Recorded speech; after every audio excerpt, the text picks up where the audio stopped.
gozo en el Señor poder estar con ustedes. Amo esta nación, pues tiene algo especial de Dios. Toda la nación de República Dominicana está marcada por Dios. Es como si Él hubiese colocado un sello sobre este país. Y cuando escucho esos testimonios, como que tiembla la tierra de Haití, que es parte de esta tierra, pero no tiembla República Dominicana. ¿Qué pasa? Estos pequeños detalles que usted ve, estos pequeños detalles que uno contempla, los geólogos pueden sacar sus propias conclusiones, los estudiosos de la tierra pueden tener sus conceptos profesionales, pero lo que podemos decir como hijos del reino es: Dios tiene marcada la nación.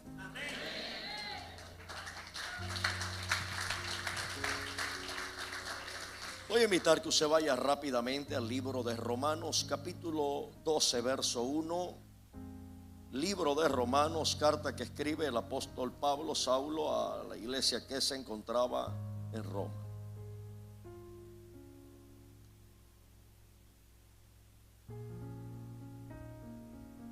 Capítulo 12, verso 1 y 2. Cuando usted lo encuentre puede decir amén, ay, ay, ay, uy, uy, uy, gloria a Dios, aleluya. Diga algo, pero no se quede callado. Leemos la escritura en el nombre del Padre, del Hijo y bajo la poderosa revelación del Espíritu Santo. Amén. Así que, hermanos, os ruego por las misericordias de Dios que presentéis vuestros cuerpos en sacrificio vivo, santo y agradable a Dios, que es vuestro culto racional. Verso 2.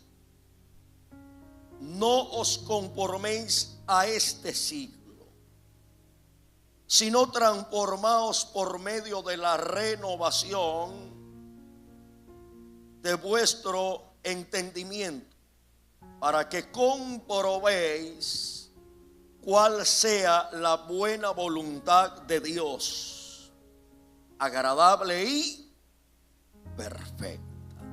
Digo pues, por la gracia que me es dada, a cada cual que está entre vosotros, que no tenga más alto concepto de sí que el que debe tener, sino que piense de sí con cordura, conforme a la medida de fe que Dios repartió a cada uno. ¿Cuántos quieren que Dios hable a su vida en esta noche? Voy a pedirle que por un momento usted cierre sus ojos y le pida a Elohim, al Eterno, que hable a su vida. Dígale: Señor, necesito una palabra en este día. No quiero palabra de humana sabiduría, ni conceptos ideológicos, ni hipotéticos del hombre, sino la palabra que viene del trono, de tu pensamiento, de tu mente, de tu corazón. Háblame, Señor, confróntame a través de tu palabra, que tu palabra me vivifique, me renueve, me avive, tu palabra me restaure, me levante, Rey de gloria. Tu palabra quebrante todo conformismo en el nombre de Jesús. Que toda operación clandestina del maligno caiga a tierra por tu palabra. Saca luz lo oculto, Rey de gloria. Háblame en este día. Yo necesito que alguien abra su boca y le diga: háblame, Jehová, háblame en este día. Necesito oír tu voz, Señor. Que sea tu palabra fecundando en mi espíritu renacido, y que tu palabra, Rey, produzca el efecto por el cual la envías. Rey de gloria, te doy gracias. Pido que mientras diserte tu palabra con el denuedo que me otorgas, extiendas tu mano para obrar señales y prodigios en el maravilloso nombre de Jesús. Pido que recibas la ofrenda de aplauso de este remanente.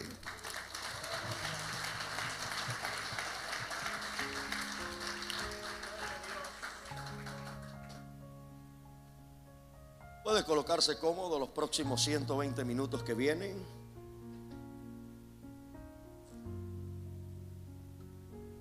La primera vez que fui a predicar a la capital de mi nación, le pregunto al pastor: pastor, un domingo, ¿hasta qué hora tengo? Y él me dice: pastor, usted tiene todo el día, nosotros nos vamos a las 12. Usted puede predicar todo el día si quiere, pero a las 12 todo el mundo se va. Hoy quiero hablar acerca de lo que es la voluntad de Dios. Y tomo como texto de referencia el libro de Romanos capítulo 12 verso 1, ya que es uno de los textos más empleados en el lenguaje del Señor para hablar acerca de la voluntad. Todos se saben de memoria que la voluntad de Dios es buena, agradable y perfecta.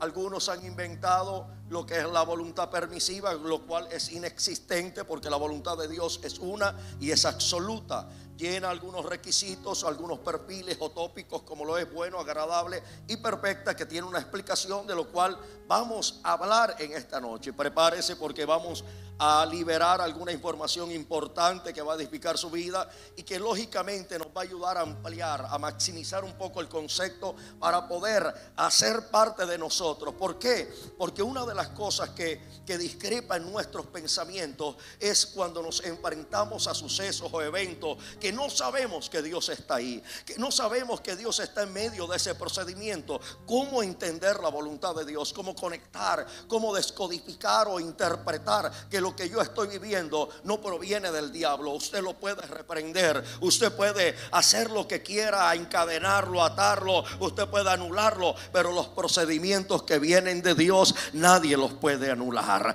Por eso es que usted puede ver a un José que estaba llorando dentro de la cisterna, pero lo que él no sabía era que no era el diablo, que no eran sus hermanos, que no era la envidia, era el Dios de los cielos que lo estaba ubicando en el lugar al que él pertenecía en ese momento. Y de ello es lo que queremos hablar. Pablo le escribe a la iglesia de Roma en el capítulo 12 verso 1, diciéndole como si fuera el Espíritu de Dios rogando a través de él, diciendo: amado, os ruego por las misericordias de Elohim que presente vuestro cuerpo en, número 1, sacrificio que,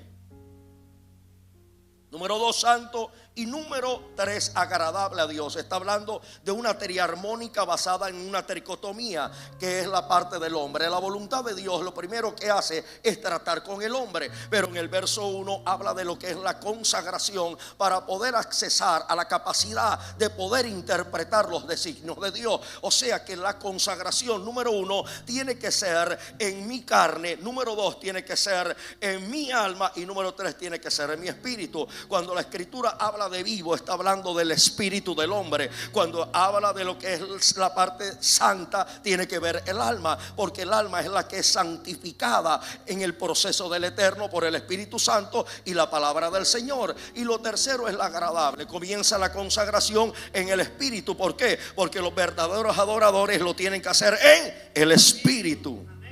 En el momento que usted nace de nuevo, a partir de ese momento usted se convierte en un ser espiritual. Usted no es espíritu, usted es un ser espiritual. Ahora tiene percepción del mundo espiritual, ahora percibe lo sobrenatural. Por esa causa usted siente a Dios cuando canta, siente a Dios cuando habla con él. Usted siente a Dios. ¿Por qué? Porque usted es un ser espiritual. Entonces su adoración tiene que partir del punto del espíritu, pero luego no solamente el espíritu, sino que tiene que haber una participación del alma. Cuando usted se rinde al cielo, que es lo que tiene que ver con el tabernáculo. Usted conoce o ha escuchado el término tabernáculo, que tiene 3 fracciones: el atrio, el lugar santo y el lugar santísimo, y cada uno significaba algo. El atrio significa en la teología el camino que te lleva hacia un lugar específico. El lugar santo significa el lugar de la verdad. ¿Por qué? Porque en el lugar santo la gente confesaba su pecado. El hombre tenía que renunciar al pecado, al oculto. Ahí el hombre era libre de la mentira, confesando el pecado, que es el gobierno de la verdad. Y por eso el lugar santo era teológicamente conocido como el lugar de la verdad. Y el lugar santísimo era conocido como el lugar de la vida. Ahí determinaba Dios vida o determinaba muerte. Si aceptaba la ofrenda del sacerdote por su pecado, el sacerdote vivía. Si aceptaba la ofrenda por el pecado del pueblo, el sacerdote vivía. Si no la aceptaba ni por el pueblo o por el sacerdote moría. Entonces era conocido el lugar santísimo como el lugar de la vida. Entonces el tabernáculo significaba camino, verdad y vida. ¿Y quién fue el que se levantó y dijo: yo soy el camino, yo soy la verdad y yo soy la vida? Hablando del tabernáculo, titulándoselo a sí mismo. Entonces, cuando entra el concepto de la consagración, usted tiene que entender que la consagración no comienza en la carne. Usted puede cantar bonito, pero lo que realmente llega al cielo no son las cuerdas vocales ni lo que emiten las cuerdas vocales, sino la esencia de la naturaleza de alguien que ama apasionadamente a un Dios que lo amó primero a él. Entonces luego habla del alma, la santificación de lo que estamos hablando. La santificación no es otra cosa que la reeducación de tu alma. Tu alma es la que miente, tu alma es la que está viciada a los placeres del mundo. Entonces tu alma aprendió a mentir como un recurso para salir de un problema. Pero entonces te encuentras con la palabra que dice: no mentirás. Habla de que Satanás es padre de mentira. Entonces tu alma ahora recibe una información. Tu alma es reeducada. ¿Qué es la santificación? La reeducación de tu alma a través de la palabra por medio del Espíritu Santo. El Espíritu de Dios te santifica cada vez que alguien se consagra a Dios, cada vez que alguien se rinde y sale de un tiempo de intimidad. No puede salir siendo igual. Pero sucede que cada una de las facetas tiene un sentido. Ahora vamos a la carne. Atrio, carne. ¿Cuál es la oración de la carne? Dame, bendíceme, prospérame, levántame, ayúdame, Señor, entrégame, protégeme, dame empleo, dame el recurso, sácame la deuda. Todas las oraciones de la carne van girando en torno a nuestra necesidad. Siempre el hombre piensa en él, quiere todo para él. La oración del alma es la oración donde el hombre quiere convencer a Dios sentimentalmente: Señor, es que no valgo nada, te olvidaste de mí. Y creen que con sentimentalismo y lágrimas van a convencer a Dios. A Dios lo único que lo convence es alguien que ora conforme a su voluntad. Por eso la Escritura dice: si pedimos conforme a su voluntad, si pedimos conforme a su voluntad, Señor. No, Dios quiere la oración del Espíritu. Entonces nosotros pasamos en la consagración, la carne, y de la carne pasamos al alma. Pero cuando llegamos al Espíritu, nos olvidamos a pedir por nosotros, a desear por nosotros, y empezamos solo a adorarle. En el lugar santísimo, usted, deslumbrado por la belleza, por la hermosura del Padre, solo derrama su ser en su presencia. Por eso es que David decía: en tu presencia hay plenitud de gozo, hay delicias a tu diestra. Por eso él decía: yo me gocé con los que me decían, a la casa del Señor iremos. Por eso él lo declaraba diciendo: es mejor estar un día en tus atrios. ¿Por qué? Porque ahí hay plenitud de gozo.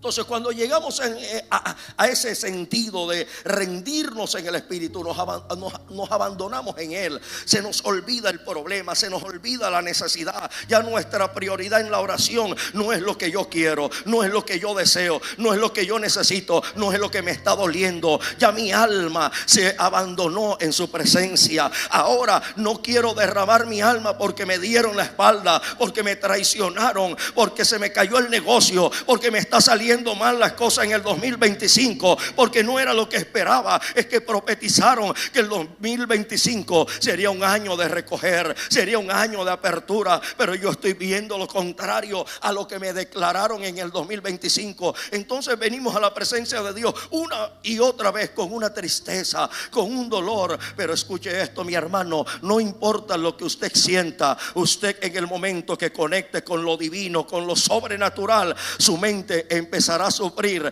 lo que dice el versículo 2, una renovación. Cuando la Escritura habla de renovación, está hablando de la facultad de poder entender lo que antes no entendía, de ver lo que antes no podías ver. Entonces no vas a ver la derrota como una derrota, porque hay victorias disfrazadas de derrota. Hay fracasos, escuche bien, que no son fracasos. Hay veces que en el reino tenemos que perder para poder ganar. Aparentemente él perdió una victoria en el madero, pero lo que el diablo, el infierno, los demonios no sabían es que era la más grande de las victorias, aquello que parecía una derrota.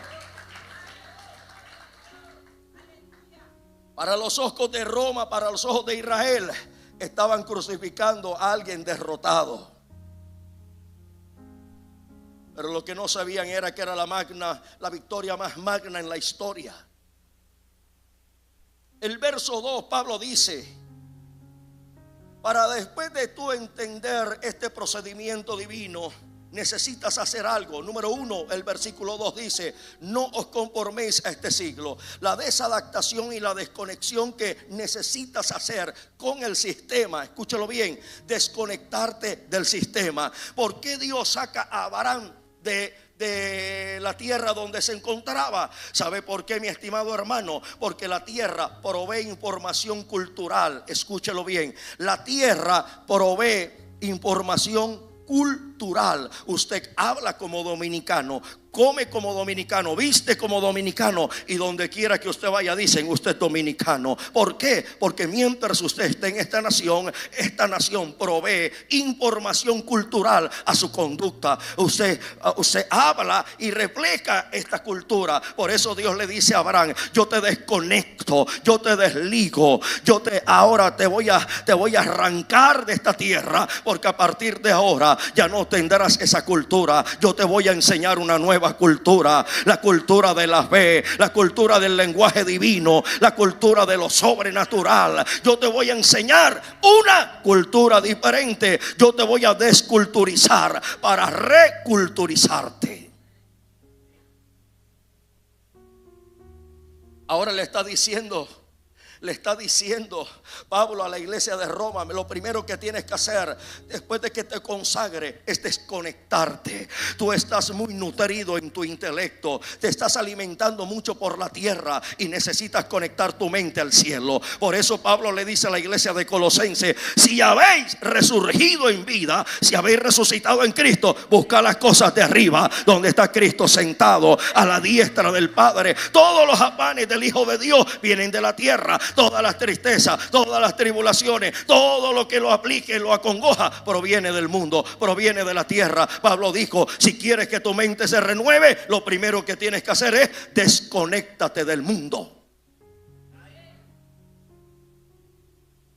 Desconéctate del sistema y te darás cuenta que todo lo que has estado viviendo hace parte del proceso para lo que Dios quiere hacer en tu vida.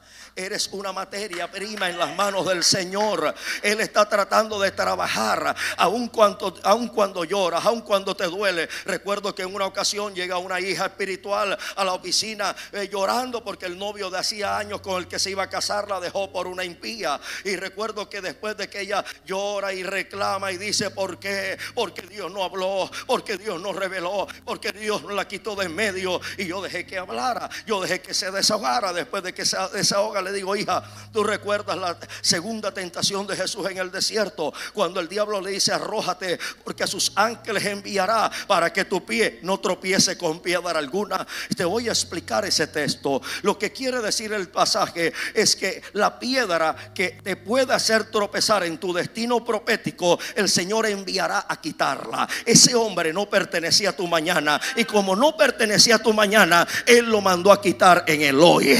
Quizás de pronto usó un recurso no habitual, pero Él fue el que permitió que lo que no pertenecía a tu destino profético, mandó a su ángel para que esta piedra no te hiciera tropezar. Hay cosas que Él permite y que en el momento nos sacan lágrimas, nos saca dolor, nos saca tristeza, frustración, nos sentimos fracasados, pero no sabemos que hay fracasos como el de José que mencioné hace un momento. No era fracaso. El momento que él conecta con la eternidad es por la sencilla razón que ya Dios estaba tratando en su vida. Dios le muestra un sueño. Saben, muchos de nosotros tenemos un sueño. Dios nos da el sueño que nos va a levantar, nos habla de las naciones. Algunos les muestra la bandera de Estados Unidos, algunos dicen que van para Europa, otros que van a montar empresas, pero no saben que del sueño al cumplimiento hay un lapso de tiempo, porque toda voluntad de Dios es subjetiva a un tiempo. Escúchelo nuevamente: toda voluntad de Dios se sujeta a un tiempo. No es que Dios habite en el tiempo, Él no tiene tiempo porque Él es eterno. Él habita en la eternidad y Él es la eternidad, y la eternidad es la existencia sin el tiempo. Por eso Él sujeta la tierra a los tiempos, y todo lo que hace en la tierra depende de un tiempo. No es en tu tiempo, no es cuando tú quieres, es cuando sea el tiempo de Dios.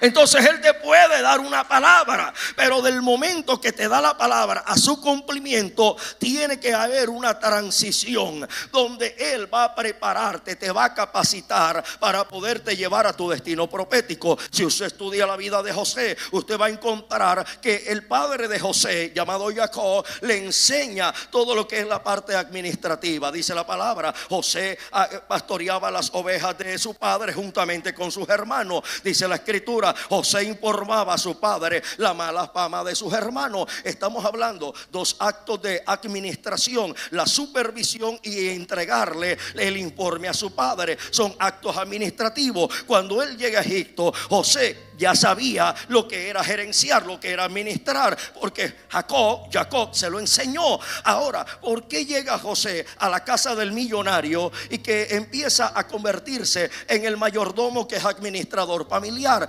¿Quiénes son los amigos de los millonarios? Los amigos de los millonarios son otros millonarios. Entonces José llega a la casa de los ricos para entender el pensamiento de los ricos. De la cárcel pasa, de la casa, de Potifar, pasa a la cárcel. ¿Quiénes están en la cárcel? Los endeudados, los emproblemados, los pobres. ¿Por qué? Porque para ser gerente de una nación tienes que entender al rico y tienes que entender al pobre. Todo lo que Dios hace, aunque sea una aparente derrota, tiene un propósito. Lo que tú estás viviendo, por lo que has llorado, por lo que estás entristecido, tiene propósito del cielo. Aún lo que has perdido, aún lo que te han hecho, aún las humillaciones. ¿Quién sacó a José del pozo? Su propio hermano dijo: vendámosle. ¿A quiénes? Dice: a los madianitas, a los ismaelitas. ¿Quién era descendiente de los ismaelitas? Un pariente de José. Quiere decir que un pariente de él lo lleva a conectarse con su destino profético, porque Dios siempre va a tener todo marcado en el diseño de su voluntad perfecta. Lo que tengo que hacer es renovar mi entendimiento. ¿Cómo? Desconectándome de este sistema.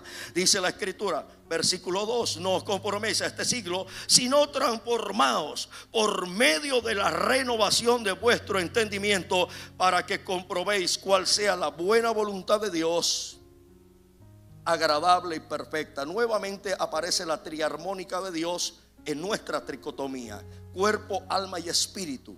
Buena, agradable y perfecta. En el verso 1 comienza en el espíritu. La consagración es en el espíritu, el alma y la carne. Pero la voluntad de Dios trabaja al revés. Se revierte el proceso. Comienza a tratar con tu carne, a tratar con tu alma, para que llegue al perfecto, que es el espíritu. La voluntad perfecta de Dios no reposa en tu alma. La voluntad perfecta del cielo no reposa en tu carne. La voluntad perfecta de Dios reposa en tu espíritu. Y solo la mente espiritual. Por eso Pablo, cuando escribe Corinto, dice que usted y yo tenemos ahora la mente de Cristo. ¿Qué es la mente de Cristo? La mente facultada para interpretar el mundo espiritual. Ahora dice que el hombre espiritual juzga todas las cosas. Cuando habla de juicio, habla de interpretación de todos los eventos. Ahora quiere decir que una mente conectada en el mundo espiritual sabe que lo que está sucediendo no es malo, sino es bueno para él. Aunque el diablo lo disfrace de malo, aunque el diablo lo disfrace de prueba, usted está viendo el favor de Jehová. Aún en medio de la prueba, aún en medio de la enfermedad, aún en medio de la situación económica, porque en el área donde más eres atacado es el área donde vas a ser levantado. Es el área donde vas a ser levantado. Entonces, aquí es donde nosotros tenemos que afincarnos. La renovación de mi entendimiento. La voluntad de Dios trata con mi carne. Ahora me desconecta de lo que a mí me gusta, de lo que a mí me agrada. Por eso es que todo el que viene al evangelio empieza a vivir batalla, empieza a vivir lucha. Sus primeros años son años de conflicto, aunque está en el primer amor, aunque está su corazón ardiendo de pasión por él, empieza a vivir cosas contrarias. Todo lo que él desea empieza a desconectarlo el Dios de la gracia. Tus amigos te dejan, tu familia empieza a señalarte, se burlan de ti, tu carne se duele. Pero ¿por qué en vez de apoyarme cuando antes estaba bebiendo, llegaba borracho, consumía droga, ahí no decías nada? Ahora que vengo a la casa de Dios se me levantan, se burlan, me dan la espalda, no me tienen en cuenta, porque es tu carne la que está siendo desadaptada del sistema familiar. Él quiere que aprendas a depender no de tu familia, sino colocar tu mirada en el cielo. Nuestra carne es tratada por su voluntad.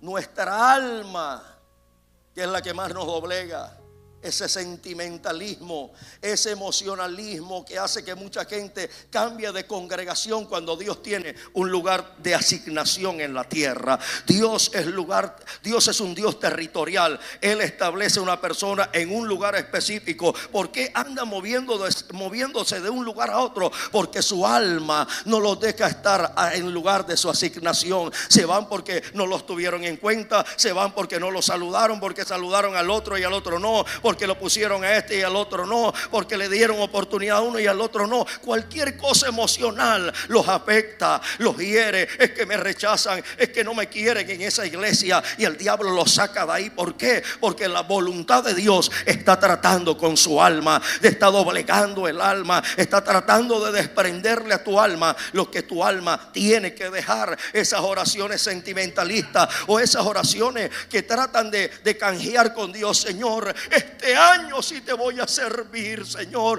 Si me das la casa, es que te dé la casa, o no te dé la casa, le tienes que servir. Si me das el negocio, si me das el esposo o la esposa, este sí es mi año. Es que si es tu año o no es tu año, si te da la casa, te da el esposo, el negocio, tú le tienes que obedecer, tú le tienes que servir. No depende de lo que tú hagas para que Él opere a tu favor. Depende de tu integridad, de tu perseverancia. Tú no buscas a Dios por lo que Él te pueda dar, tú lo buscas porque lo amas. Tú lo buscas no por lo que puedas recibir, tú lo buscas por lo que ya recibiste. Es su gracia. Entonces nuestra alma, hasta que no abandone el sentimentalismo, una vez nos vamos muriendo en el camino, una vez vamos dejando todas aquellas cosas que afectan la naturaleza divina en nosotros, nos vamos acercando al propósito, al cumplimiento de lo que Él tiene para nuestra vida. No pidas lo material, pide lo celestial. Número 2, Dios le dice a Abraham: sal de tu tierra, sal de tu parentela. 2, sal de tu parentela. ¿Por qué le dice sal de tu parentela? Porque en aquella época vivían en grandes clanes familiares. Los clanes familiares se reagrupaban porque habían piratas terrestres en ese momento. Llegaban a ciertas aldeas, asaltaban, mataban a los que podían, robaban todo lo que tenían. Entonces cuando habitaban grandes grupos familiares, de esa forma se sentían seguros, ellos se podían defender. Pero ahora Dios le está diciendo a Abraham, vete a un lugar inhóspito, vete al desierto, tú estarás solo. Y Dios le está diciendo a Abraham con esto: ya tu confianza y tu dependencia no será en tu familia. Ahora ahora tu confianza será en el Dios que te está llamando, porque yo pelearé por ti, yo pelearé tus batallas, yo seré quien te defiende, yo seré quien te protege en medio del desierto. Tierra, alma.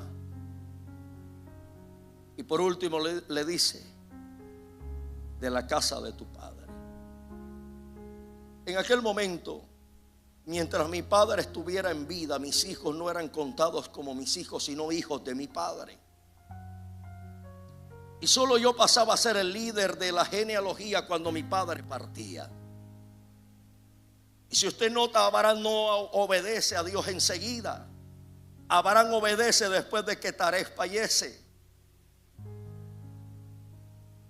Y tampoco sale obedeciendo 100% la palabra.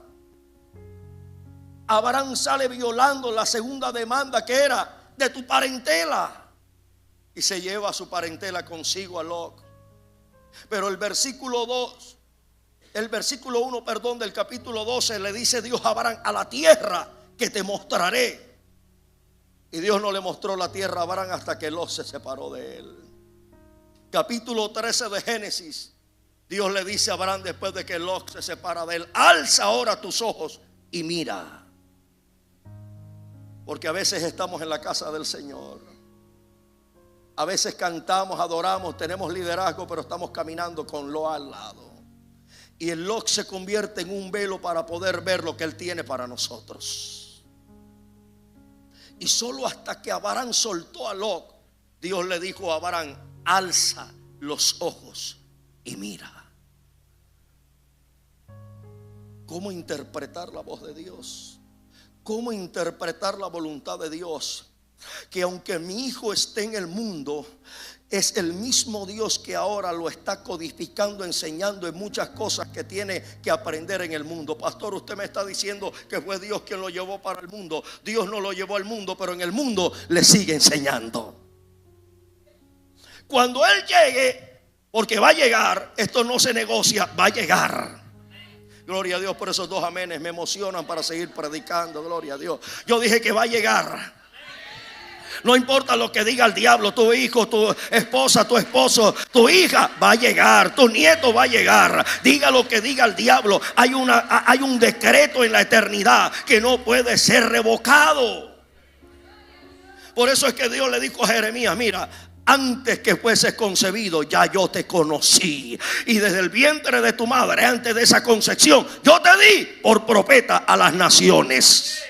Así que olvídese, hay un decreto en la eternidad. No importa dónde vaya, cuánto fume, cuánto beba. Lo que importa es que hay un decreto que cobra vida. Ese decreto no depende de cuánto tú oras, de cuánto tú clamas, de cuánto lo cubres en oración. Él va a llegar, porque en el cielo fue determinado. Es su voluntad, no se negocia, no se altera, no la puede cambiar el diablo. Esa voluntad se va a cumplir. Lo que Dios dijo sobre tu vida se va a cumplir. ¿Qué es lo que tienes que hacer tú? Obedecer, limpiarte, santificarte, desconectar tu mente para poder ver lo que Él tiene para tu vida.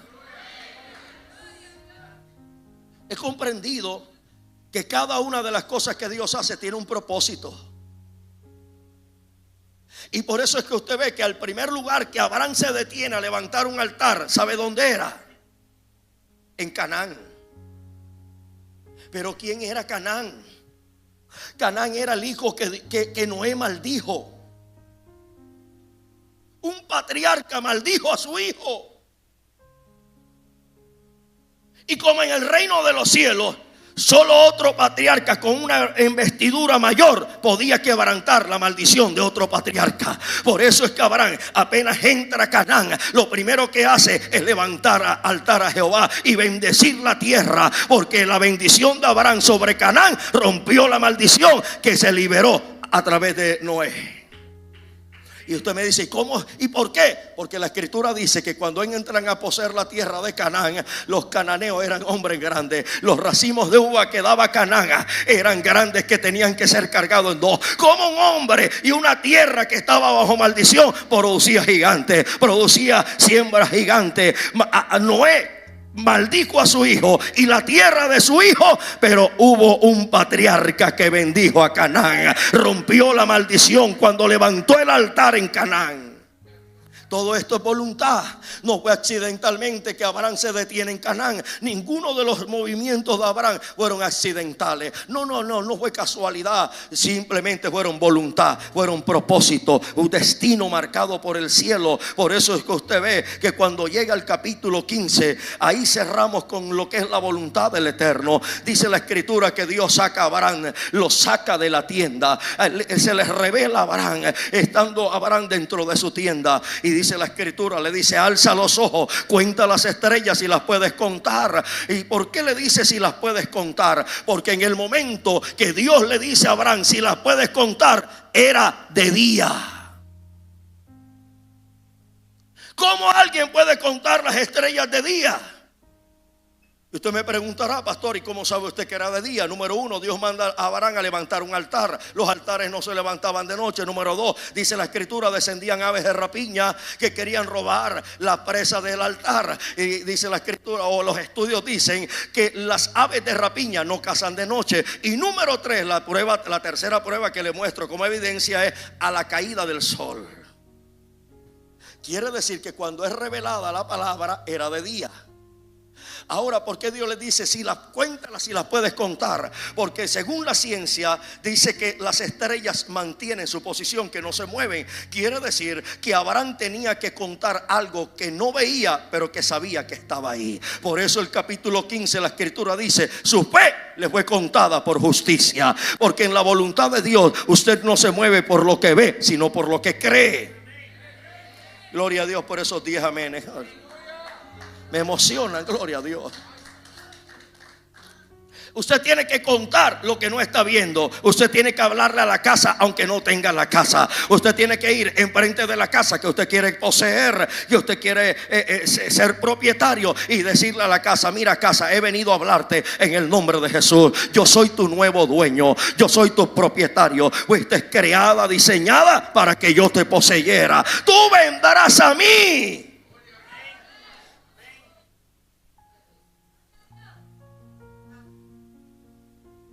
Todos los lugares que Abraham pisó, él los estaba marcando en el mundo profético. Los rayos solares ocultan las estrellas. Abraham miraba al cielo, no las veía, pero sabía que estaban ahí. En el mundo espiritual, tú sabes que Dios te habló y que te va a bendecir, aunque lo que estés viendo sea contrario a todo lo que te esté hablando. Y el diablo te susurra y te dice: pero mira cómo estás pasando más hambre que piojo en peluca. Mira lo que estás viviendo, mira lo que estás atravesando. Y para casa, y para casa, y para casa. Y se te cierra la puerta y te cierran la otra. Y lo medio y lo poco que se te está abriendo se te va a tierra. Haces una inversión y quedas mal, pero estás por aquí, no puedes pagar y andas endeudado. Tu familia no cree en ti, pero tú dices: Dios sigue obrando a favor de mi vida. Yo cuento las estrellas, aunque no parezca real, aunque no lo vean mis ojos. Yo creo que va a ser el libro más vendido este año, gloria a Dios. Yo pienso que va a tener un impacto más allá. Yo estuve en el aniversario de creo que eran de 10 años o más del libro que escribió Joel, que lo ha hecho millonario. Un solo libro, millonario, millones de dólares, un solo libro. Joel Osteen, un solo libro. Estaba yo ese domingo, el día que él estaba celebrando como un libro usó Dios para hacerlo millonario. Un solo libro, millones de ejemplares a nivel del mundo.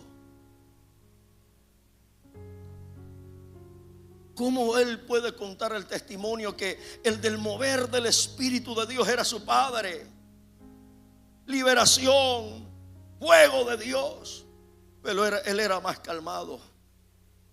Pero toda la estructura que hay no la tuvo su padre, sino él. Pero no es porque su padre no haya sido atrevido. Su padre fue el que conquistó el mundo espiritual. Y lo que su hijo está viendo es lo que Salomón vio. David conquistó y Salomón edificó. Yo no sé si usted lo está tomando en el espíritu. Lo que yo sí sé es que hubo un hombre llamado Abraham, que no solo contó las estrellas, sino que quiero que me ayuden con el piano. Hay una melodía, una adoración que se llama La Bondad de Dios. Quiero que me ayudes con esa adoración.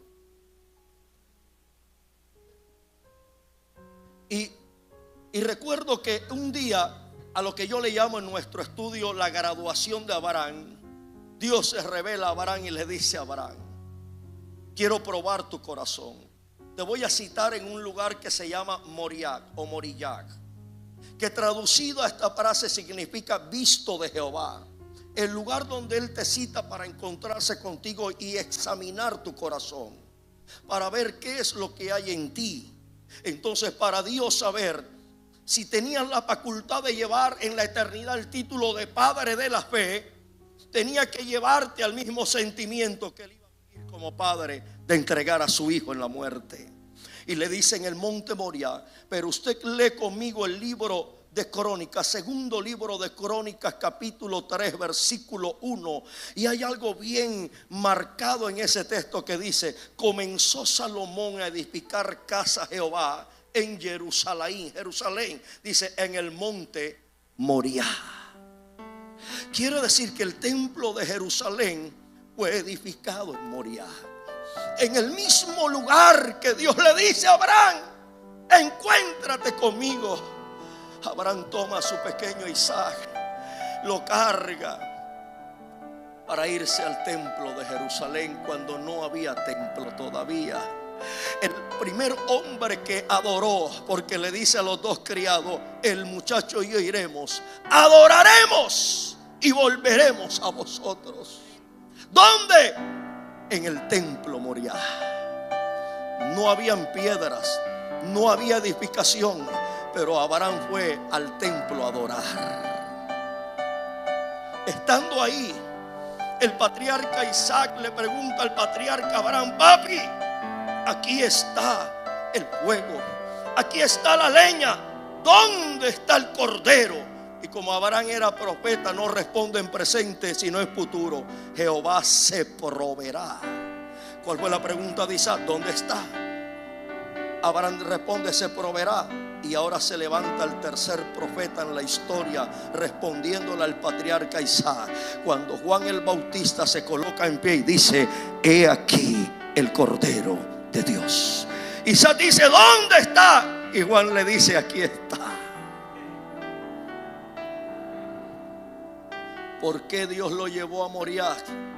Solo para mostrarle el día del Señor. Hay pruebas que no son para Dios amargarte, afligirte ni hacerte llorar. Hay pruebas donde Dios te quiere revelar lo por venir en tu vida.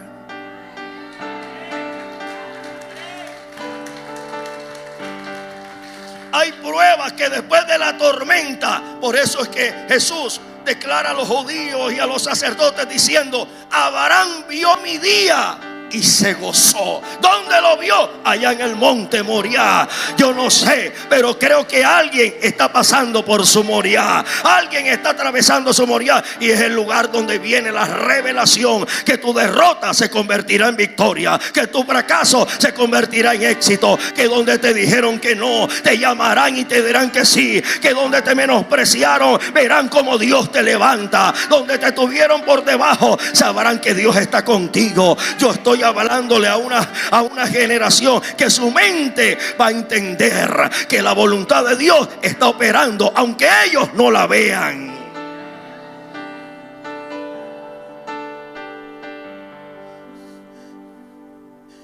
$16, 15 o 14, no sé cuántos pasaron.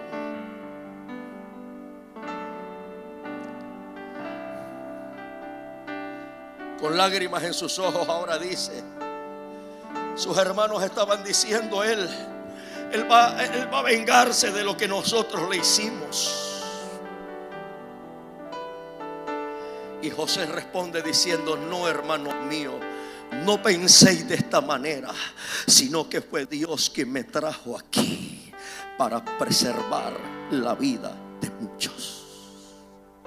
Usted ve al pastor aquí. Pero usted no ve, quizás de pronto 20 o 30 años atrás, cuántas lágrimas.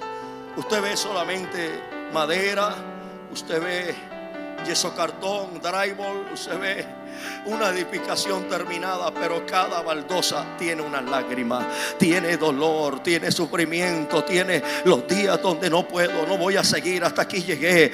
¿Sabe cuántas veces nos han perseguido, nos han atacado, pero no nos hemos rendido? Esta edificación es el cumplimiento de algo que nació en el corazón de Dios. De pronto usted piensa que ha terminado. No, esto está apenas a media. Lo que viene es mucho más grande.